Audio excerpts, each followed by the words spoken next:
Are you trying to have a baby too? Is this stressing you out also? Well, come along. Let me tell you about my TTC journey and how this all got started. Okay, so our TTC journey officially began in January 2022 this year. My husband and I decided to start actively tracking and trying for a baby. And the reason why we had to go this route is because if you haven't already seen my previous video, I have been diagnosed with PCOS. So for most of us, tracking is what we have to do.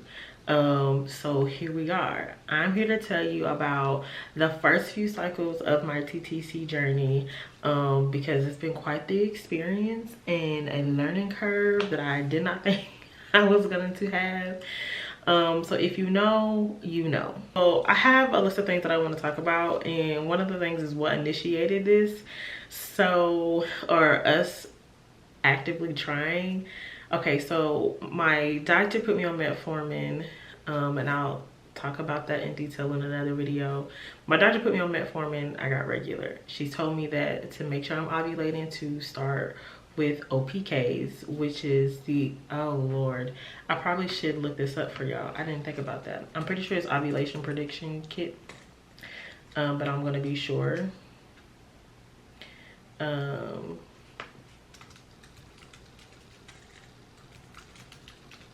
And I'm leaving this in here because it is what it is. But I'm pretty sure I'm right.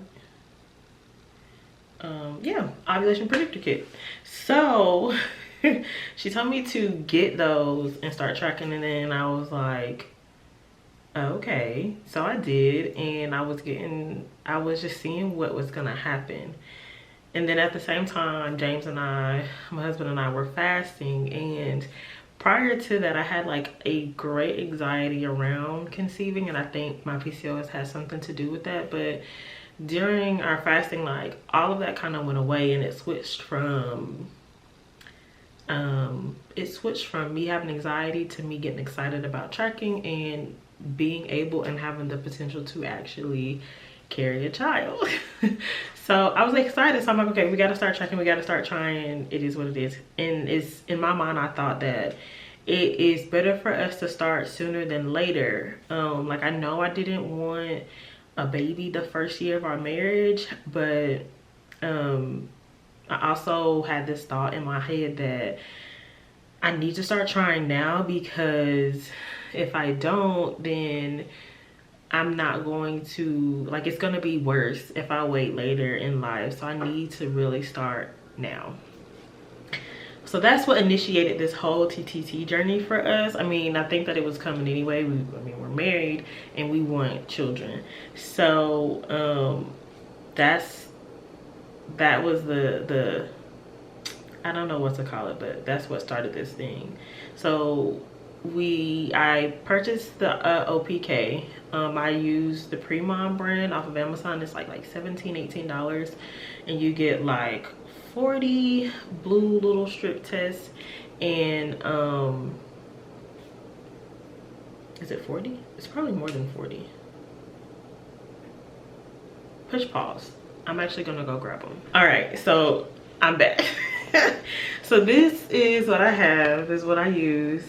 The Easy at Homes, and I buy these ones because they, well, I know in the TTC world, in the TTC world, everybody calls them cheapies. So yeah, but you get a ton. 50 of the blue, and they're called LH tests, which tests I guess the LH hormones or whatever, and then the HCG test, which tests or let you know their pregnancy test basically. So this is what the little packet looks like for the LH test, and this is what the little packet looks like for the pregnancy test. And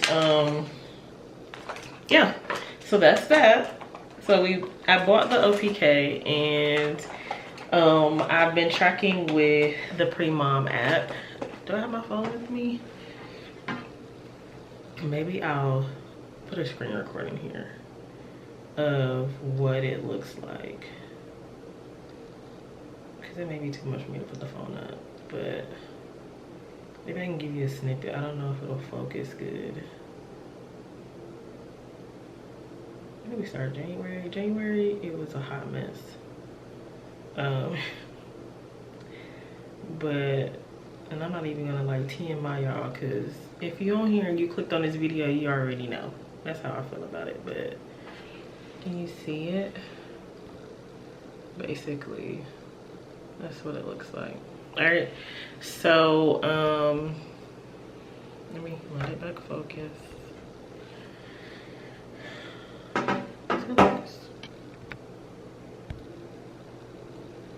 And she's coming back. All right, so that's what the app looks like. And so we started tracking with the app. And I also, because in my mind, I was excited, so I wanted to kind of make it cute and personal in a way. So what I was gonna do is purchase one off Etsy, but I was like, I'm pretty good at creating stuff, so I made one in Canva. And I could probably share it with y'all if you want it, but I thought it was kind of cute. It's a little dirty now. I mean, I had it like everywhere with me, because at the beginning I was testing my LH at work and wherever, trying to like be on time with everything. It was a lot. But this is what the little thing I made looks like. It's a picture of me and my husband from our engagement shoot, and it says ovulation tracker on the side. It was one of the little yeah, but whatever. So I made this and got it printed at Staples, and that was the beginning of our TTC journey, and it was interesting. So January, the first cycle, yeah, I'll get into the cycles. I'm gonna break down every cycle in a minute, but before I get there, the other thing I want to mention is like groups. So I have a few friends, but at the time none of them were married, none of them were like trying for a kid, nor do any of them have PCOS, so none of them really understand the extent, or well, the extent I have to go through to get pregnant. So I was kind of like in this by myself. Like nobody in my family has had to you know, track. Like all they know is I got pregnant, or I was on birth control, I got on birth control and I got pregnant. So I don't have it that easy. my journey to conceiving just looks different because of my diagnosis. So I don't have anyone near that can relate to what I'm doing or what I'm dealing with. So I turned to Facebook groups because that was like the easiest thing to find, and it's like a bunch of women. I was about to curse. It's like a bunch of women on there literally going through the same thing that you're going through, have the same questions that you have, and all those things. So the two that I joined was Black Wives TTC and TTC Infertility Pregnancy Support Group. And when I tell you, at the beginning it was like a whole new world. Like I didn't know what I was getting into. it was a little crazy. At first I didn't understand it. Like the first talk I was like, okay, these women are crazy, they're doing too much. Not being honest, like I thought everybody was just off on a whim. Now that I'm a few cycles in, I completely get it. I 100% understand. But it did help me a ton. There was one person in there that really helped me and supported me through it. She's in the middle of her journey, but I believe she's been on it for a minute. But finding women in that group, or just being able to ask the question whether it's anonymous or not, it helped me. Like do not underestimate the power of a support group in any realm. That, like at the beginning of my journey, like that really did, like, game changer for me, big time. Okay, so now that we have that out of the way, I want to get into my cycle, like the cycles. And if you're not familiar, and I'm planning on doing a video with TTC terms, because when I started, I was hoping and praying that I could find one, or like I needed one to pop up or something like that. So I'll do one with the terms later, but the cycle is basically the first day of your period to basically the next period. So for me, my cycles were out of whack, but since I was regular now, they were becoming, you know, a bit more succinct, and the days were a little, they were high and they were coming down, right? So my first cycle though, it was a lot of learning and a lot of getting things together. I was learning that, like I said, the terms, like learning what OPK was, LH, ACG, PDG. I barely understood what TT, I had to Google what TTC was. There's AF, like all the acronyms, cheapies compared to regular pregnancy tests. It is a whole new world. If you have not gone the TTC route, it's a whole new world, I'm telling you. But I'm gonna go through my cycles with you all. I don't know if I'm gonna show you, I mean, I can. I don't know if it'll make a difference. I'm not really good at explaining any of these things. But yeah, so the first cycle, I was like full throttle, right? I got into this thing and it was like I was peeing on the stick when they told me to pee on the stick. I'm like saving my strips, putting in whether they're low or high, all those things. And then the next part of the cycle is the HCG part, when you take pregnancy tests. But I really wasn't worried about that at the time. I was really just trying to make sure I was getting the tracking down packed. But you can see, like, I was in it to win it, like big time. Like, I just wanted to make sure that I could get it down packed, right? And so the second cycle, like as I'm going, I'm learning about all these different things. So the second cycle, it was the same way. I started tracking like once, and then you start tracking like you start taking the LH test like once a day, and then you start taking it like twice a day so you can catch your peak. Let me back up because I need to know this. So in the first cycle, I got my peak like on cycle day 23. At that time, I had like a 35-day cycle, I believe. It was like 30 something at the time. The second cycle, I had learned about the Prove test. That is a company that sells ovulation tests. I don't know if I have one. Push pause, let me grab that one. Okay, so I have the Prove Successful Ovulation. So this is what it looks like when it comes in the mail. I ordered mine off of Amazon. That's the back side of it. And you get 5 of these. The idea is that you test at the beginning of the cycle to like get a baseline, and then you test 7 to 10 between day 7 through 10 DPO. And again, that's days past ovulation, but I'll have a whole video about that. But this is what they look like in the little pack. Can you see this in focus? Maybe, maybe not. Okay, there we go. That's what it looks like. All right. So so let me get back in focus. But yeah, so I discovered these and yeah, I went full throttle here as well. I have, like, again, my LH test. I hit my peak this time around. It was cycle day 20, between 20 and 21. And just for like a better understanding, so when you get your peak on these LH tests, that doesn't mean that you ovulate that day. That indicates that you're gonna ovulate within the next 24 to 48 or 36 to 48 hours. I say 24 to 48. I say 24 to 48 hours you're going to be ovulating, which means your body's going to drop an egg. The idea is that you baby dance around that time so that your husband's sperm can catch said egg that is being released. So tracking is to make sure you don't miss it. I learned about all the different indicators of tracking. Oh dang, I just forgot something else. There's another thing, but I'll get there in a minute. But so yeah, so that's what it looked like. And this is what, like, this is with me tracking the ovulation with the kid. I don't know if it's gonna, there we go. So yeah, you can see here what my lines look like and everything.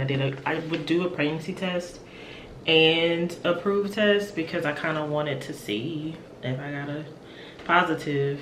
I didn't, never have, but I mean, gotta try, right? All right, so that's what happened in the second one. One thing I did learn from tracking, especially with the proof, is that I have low progesterone. Now, that actually wasn't like surprising or anything because I have PCOS. So it's to be expected. I just wasn't sure like what that looked like. I do know that around that time I was wilding out because it was my birthday and then it was my husband's birthday, so I was eating extremely trash. I had gained a ton of weight. I wasn't really working out consistently, so it was like those 2 months, especially from December, it was just not, it wasn't good. So I wasn't really on track like I should have been, and I kind of got a little bit obsessed with tracking. So yeah, at that point I realized that I was becoming obsessive. Watching a ton of YouTube videos, oh my gosh, it was so bad. Watching a ton of YouTube videos about the 2-week weights and LH test, it was just a lot. And I was like, I don't know how people do this for months and years, but I don't know if I have the mental capacity to do this. Like, I just felt myself going into a whole different type of whirlwind. So I told myself that after, like, I'm gonna have to like do a couple cycles and then just stop. But what I ended up doing was like kind of trying to watch my body. So on the third cycle, it was a really, I call it, I'm gonna describe it as a lazy cycle. So this is all I did. So you're supposed to test like the day after your period. So that was way up here. Usually I didn't test anywhere. But what I started noticing is my cervical mucus. So I was like, okay, my cervical mucus is changing here. So let me test to see if this is my peak. And it was, I got a peak. I kind of like put 2 and 2 together and I was like, okay, great, perfect. I can kind of, I know what that looks like within my body. So that was a great thing. And then I believe that was around the time I started tracking my BBT, which is the basal body temp. And that's a whole nother thing. And if you track your basal body temp along with like when you add tracking a basal body temp, testing for your LH, I'm sorry if you can hear the stomping, the people above us are like Sasquatch. But anyway, so if you're doing all those things, tracking this TTC thing is overwhelming. It can be mentally trying, especially if you're not getting pregnant or if you're experiencing miscarriages or if you're experiencing chemical pregnancies. I have learned that this is a lot. Tracking has taught me a ton of things, and I'll do a whole separate video about that because just the insight that I got about myself and just my relationship with God and all those things, it really is a trying time. So because I noticed that I was just going into a place and it did not feel healthy mentally for me, I told my husband, I said, we gotta take a break. I can't do this. Like and I was like, I kept saying, I ain't pissing on no sticks. Like I'm not pissing on no sticks. Original plan was to go the whole summer not pissing on sticks. And then that changed. But anyway, so I took a break for my 4th cycle to focus on myself, focus on getting my routine down pat, focusing on my eating, focusing on tracking my weight, focus on tracking my food. So during that time, I created a food journal per my therapist's suggestion, which was a great idea. I kind of honed in on that to make sure my body was good, and that in turn helped my mental. Cycle 5 was supposed to be another break for me. That's the current cycle I'm on now, and it ended up not being a break. Here we are. Cycle 5, I decided to track. I can't remember what happened that changed my mind. Oh. So I'll tell you what it was. So I was like, I have been very, very adamant about not having a February baby. If you watched my introduction video, you know I was born in February. And my thing is, I don't want to share my birthday month with my kid. Like, I know people find that exciting, but that is not exciting for me. I take my birthday very seriously. I want to celebrate my birthday. I want to do the things, and I do not want, I feel like I have to share it. And maybe this is probably, maybe I need to do the work, but I refuse. I have to basically give the kid my body, and when said child gets here, I have to give them everything I have. The least I can keep to myself is my birthday. That's the way I saw it. So the idea is, if I got pregnant in April or May, or like May, June, then the baby would be, or May, the baby will be due literally in February. And we all know that due date is a due date, but we don't know if the baby's gonna come before or after it. So in my mind, we need to avoid the month of May at all costs, and so just to make sure I don't have a kid in February. But then I started thinking, God is very funny. He's humorous, and because he knows that I'm like strongly against having a kid in February, that's gonna be the time I would get pregnant. That's the thought process I had. So I said, okay, let's try. And maybe I need to just suck it up and be okay with sharing my birthday or my birthday month, right? So we still tracked, and we still tried. I don't know what the outcome is, but so far it's not looking very well. I'm on, crap, I didn't count. I think I'm 8 days past my ovulation today. I'm gonna check and make sure. 9. I think I'm on 8 on one app and 9 on the other. One other app I've been using is Thermometer, but whatever. I don't know if I really like that one. It's not always accurate. But I did bring the proof test back for this cycle because I had a feeling that my progesterone levels may be an issue, especially based on the conversation I had with my doctor when I asked about trying. And so I took the proof test, and so far it's not looking the best. Like, I'm ovulating, but my progesterone levels just aren't where they need to be to make my uterus a happy place for a baby to stick. So yeah, that's where I am. So on this cycle, did I track a lot? Not really.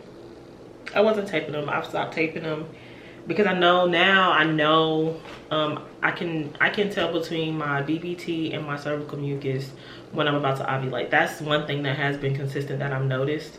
So I don't want to say I don't need the strips, but I continue to use the strips just to make sure. But the proof tests have really like just basically told me like, girl, you need progesterone. So my doctor's original plan is, once I get a positive pregnancy test, that I contact her and she prescribes me progesterone to prevent miscarriage, because women with PCOS tend to have a lot of miscarriages because of the low progesterone levels. But I think that I need a little help with getting pregnant because my progesterone levels are just low, and I don't know if I will ever get a positive pregnancy test without it. And even if I did, I just have this feeling that it would be a chemical pregnancy and it would be a miscarriage. So I'm gonna ask for it, and we'll see how that goes. We'll see how the cycle ends. It could be something, maybe it could be a surprise for me. I don't know. I still have a few days. I still have not started my period yet. It's supposed to be due tomorrow. I have all the feels of a period. Still no positive pregnancy tests, no faint lines anywhere. So I believe that cycle 5 is gonna be another just regular cycle. But I tracked, and I feel like I know what I need right now before I go on, before I consider other avenues.